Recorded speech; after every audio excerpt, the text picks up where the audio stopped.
So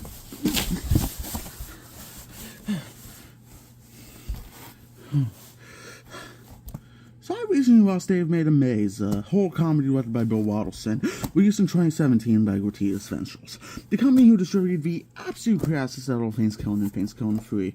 The film stars Kit Toon, who had a cameo in Venom, Mila Robert Kambani, I believe that's how you pronounce it, who starred in Marvel Rising Initiation as Amy, Adam Buss, who played Warren Mills in Buffy the Vampire Slayer, and James Urbaniak, who played Colt O'Donnell in Oppenheimer, and also Thaddeus in Mental Bros.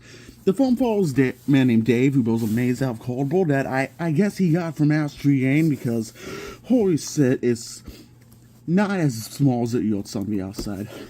Definitely a lot of 5.5 minute long hallways in it, and it's definitely expanding. His girlfriend Annie is friend Golden invited a bunch of people over to check it out. I guess because the man has already thought he's building what you'll strike on a box full is interesting. I don't know. And they go into rescue Dave. Unfortunately for them, there are not only booby traps, but there's also a bloodthirsty minotaur in there with them, and seemingly no way out. This is awesome. So they have to find a way out to escape from the maze and the Manacle's grasp. I will say one thing about this movie, I love the set design. Even though a lot of it is cardboard, it really has a charm to it, and I feel like that really rolls to the film straight. As well as just having a lot of nice visual styles throughout that really into a sort of uniqueness to it. A few examples of this being the blood, which is represented by like red party streamers, which I actually thought was pretty neat, as well as the room in the maze that's built like an opt for using. I thought that was pretty cool as well. Unfortunately, while the movie really falters is within its writing, a lot of the jokes didn't land for me. The dialogue felt pretty stale and false at points. Finn was really holds the acting as well. And the movie also feels like it stutters at points due to its off-kilter pacing that really takes away from the enjoyment. I know, in fact, possibly due to it only being 80 minutes long, but a lot of the characters feel very underbaked and underutilized. I think the film legitimately forgets about some of them, like the Taurus couple and the hobo. And most of them feel like they'll just fail to add up space. Primary example being the director, Haley's crew, who I usually don't think say a word throughout the entire goddamn film. And the only thing they do that's important to the plot is almost getting caught by the Minotaur thanks to the camera guy constantly spitting out sunflower seeds.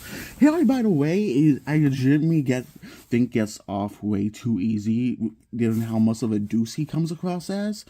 I actually don't even know why he's here. At first I thought he would be like a secondary villain who cares more about making the documentary film than and the safety of the people around him. But no, he's just failed to film interviews for the documentary about this maze and make sorry comments. And he just be incredibly ignorant as to what the fuck's going on. He's basically Will Navidson, except his method for filming isn't entirely understandable.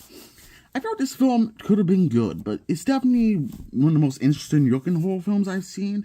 It's definitely a very creative way to work on a budget of less than $500K, but the writing definitely brings it down, the pacing isn't really set in stone, and the characters feel like they'll just fail.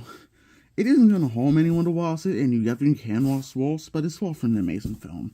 And I'll give it a 6 out of 10. If you want to watch the movie for yourself, you can watch it on Tubi, Roku, and Redbox, which I'm surprised is still a thing.